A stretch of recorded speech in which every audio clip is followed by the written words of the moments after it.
चलिए आज बात करते हैं भारत के सबसे जाने माने पैरानॉर्मल इन्वेस्टिगेटर गौरव तिवारी की और उनकी रहस्यमयी मौत की। एक ऐसी मौत जिसने जवाबों से कहीं ज्यादा सवाल खड़े कर दिए। तो सवाल यही है कि आखिर भारत के सबसे बड़े घोस्ट हंटर का अंत हुआ कैसे? क्या हुआ था उस इंसान के साथ जो आत्माओं की दुनिया को समझने का दावा करता था? तारीख थी 7 जुलाई 2016। दिल्ली के द्वारका में एक अपार्टमेंट का बाथरूम अंदर से बंद था। जब दरवाजा तोड़ा गया तो अंदर जमीन पर गौरव तिवारी की लाश मिली और कहानी यहीं से उलझनी शुरू होती है। तो देखिए, पुलिस की शुरुआती जांच ने तो इसे सुसाइड बता दिया, वजह एस्फिक्सिएशन यानी दम घुटना। लेकिन गौरव के परिवार, उनके दोस्त और उन्हें मानने वालों के लिए ये किसी बुरी आत्मा का काम था। तो यहीं से कहानी में दो रास्ते बन जाते हैं, एक जो विज्ञान की तरफ जाता है और दूसरा अलौकिक दुनिया की तरफ। अब इस अंत को समझने के लिए हमें थोड़ा पीछे जाना होगा, उनकी शुरुआत में, क्योंकि गौरव हमेशा से ऐसे नहीं थे। उनका सफर तो एक ऐसे इंसान से शुरू हुआ जो भूतों में यकीन ही नहीं करता था। 21 साल की उम्र में गौरव पायलट बनने का सपना लेकर फ्लोरिडा गए थे, लेकिन वहाँ जिस अपार्टमेंट में वो रहते थे वहाँ कुछ बहुत अजीब घटनाएं होने लगीं। पहले तो बस हल्की फुल्की आहटें आती थीं, फिर चीजें अपने आप हिलने लगीं और फिर दीवारों के बाहर से आती एक डरावनी बिना जिस्म की हंसी। इन सब ने एक ट्रेनी पायलट को इतना झकझोर दिया कि उन्होंने अपना पायलट बनने का सपना ही छोड़ दिया और पैरानॉर्मल की दुनिया में कदम रख दिया। इसे वैज्ञानिक तरीके से समझने के लिए उन्होंने अमेरिका में एक टीम ज्वाइन कर ली। अमेरिका में ट्रेनिंग के दौरान उन्होंने सिर्फ जांच करना ही नहीं सीखा, बल्कि अपने स्किल्स को इतना तराशा कि उन्होंने अपना वो मशहूर सिद्धांत बनाया जिसने उनके काम को हमेशा के लिए एक पहचान दे दी। उनका एक ही मानना था, नॉलेज कैंसल्स फियर, मतलब डर सिर्फ अज्ञानता से पैदा होता है। अगर हम किसी अनजानी चीज के बारे में जान लें तो वो हमें डरा नहीं सकती, और यही सोच उनके हर इन्वेस्टिगेशन की बुनियाद थी। और इसी सिद्धांत को उन्होंने अपने सबसे डेयरिंग एक्सपेरिमेंट्स में से एक में आजमाया। किस्सा है ऑस्ट्रेलिया के एक अस्पताल का, जहां मुर्दा घर से इतनी अजीब आवाजें आती थी कि डरे हुए स्टाफ ने काम पर आना ही बंद कर दिया था। अब जांच का एक ही तरीका था, किसी को मुर्दा घर के उस ड्रॉअर के अंदर लेटना था जहां लाशें रखी जाती हैं। जब टीम का एक मेंबर डर के मारे पीछे हट गया तो गौरव ने ये चैलेंज खुद लिया। वो एक रिकॉर्डर लेकर उस ठंडी मेटल ट्रे पर लेट गए और उन्हें अंदर बंद कर दिया गया, चारों तरफ लाशों के बीच। जब गौरव बाहर आए और उन्होंने वो रिकॉर्डिंग सुनी तो उसमें कुछ ऐसा था जो उन्होंने अपने कानों से बिल्कुल नहीं सुना था। एक कांपती हुई बेबस सी आवाज थी जो कह रही थी, मेरी मदद करो।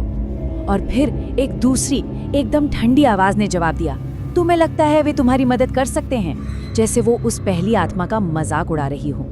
ये उनके लिए एक बहुत बड़ा सबूत था। इस एक्सपीरियंस ने उनके विश्वास को और भी पुख्ता कर दिया। इसके बाद गौरव भारत वापस आ गए और 2009 में उन्होंने इंडियन पैरानॉर्मल सोसाइटी की स्थापना की। अब उनका मिशन था भारत के अनसुलझे मामलों की जांच करना। उनका एक सबसे पेचीदा केस था दिल्ली का कड़कड़डुमा कोर्ट कॉम्प्लेक्स। वहां के वकीलों और जजों ने एक सफेद परछाई देखने की शिकायत की थी। और तो और सीसीटीवी फुटेज में रात के वक्त कंप्यूटर अपने आप ऑन ऑफ हो रहे थे, जैसे कोई उन पर काम कर रहा हो। तो जब जांच शुरू हुई, गौरव की टीम ने एक सिक्योरिटी गार्ड त्यागी से बात की। त्यागी ने बहुत घबराते हुए बताया कि उसने देर रात एक वकील को कंप्यूटर पर काम करते देखा था, और जैसे ही वो उसके पास गया वो वकील हवा में गायब हो गया। लेकिन इस केस का सबसे डरावना मोड़ तो तब आया जब टीम ने अगले दिन त्यागी के बारे में पता किया और उन्हें मालूम चला कि त्यागी तो पिछली रात ही सुसाइड कर चुका था। तो फिर सवाल ये था कि गौरव और उनकी टीम ने उस रात आखिर बात किससे की थी? ऐसे ही कई अनुभवों के बाद गौरव ने भारत की सबसे कुख्यात भुतहा जगह यानी भानगढ़ किले की जांच करने का फैसला किया। और ये एक ऐसा कदम था जिसे कई लोग कहानी का एक अहम मोड़ मानते हैं। पूरी रात भानगढ़ में गुजारने के बाद जब उन्हें कोई ठोस सबूत नहीं मिला तो उन्होंने एक वीडियो रिकॉर्ड किया और उसमें उन्होंने पूरे आत्मविश्वास से कहा कि यहाँ कोई भूत फूत नहीं है, और अगर कोई सूर्यास्त के बाद यहाँ आता है तो उससे सिर्फ वो मिलेंगे। बहुत से लोगों का मानना है कि ये बयान एक बहुत बड़ी गलती थी। क्या उन्होंने अनजाने में वहाँ की शक्तियों को खुली चुनौती दे दी थी? एक ऐसी चुनौती जिसका नतीजा आगे चलकर बहुत भयानक होने वाला था। भानगढ़ के बाद गौरव की पॉपुलैरिटी तो आसमान छू रही थी, लेकिन उनकी निजी जिंदगी में एक अंधेरा छा रहा था। अब हम आते हैं उनके जीवन के आखिरी कुछ महीनों पर, जो सीधे उनकी मौत से जुड़े हैं। अपनी मौत से ठीक 1 महीने पहले वो गौरव जो हमेशा निडर दिखते थे, उन्होंने अपने परिवार से एक चौंकाने वाली बात कही। उन्होंने बताया कि एक बहुत ही गुस्सैल और बुरी आत्मा उन्हें अपने साथ ले जाने की कोशिश कर रही है और वो उसे रोक नहीं पा रहे हैं।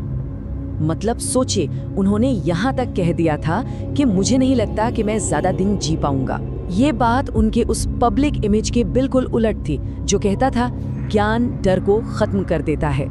ऐसा लग रहा था जैसे उनका अपना ज्ञान ही अब उन्हें नहीं बचा पा रहा था।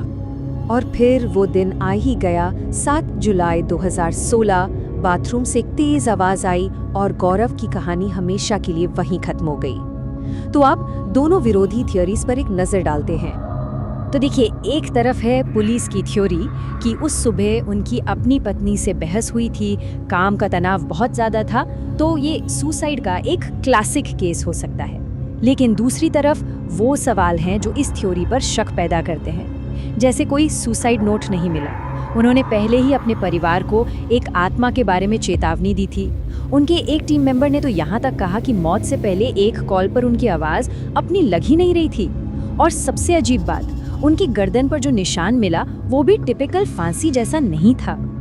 ये एक अजीब विडंबना है ना, कि जिस इंसान ने अपनी पूरी जिंदगी दूसरों के लिए अलौकिक रहस्यों को सुलझाने में लगा दी, उसकी अपनी मौत ही देश का सबसे बड़ा अलौकिक रहस्य बन गई। तो आखिर में सवाल वहीं का वहीं खड़ा है, क्या गौरव तिवारी ने इंसानी दुख और तनाव के आगे हार मान ली, या फिर उन्हें आखिरकार एक ऐसे अंधेरे का सामना करना पड़ा जिसे उनका ज्ञान भी नहीं मिटा सका? इसका जवाब शायद हमेशा एक रहस्य ही रहेगा।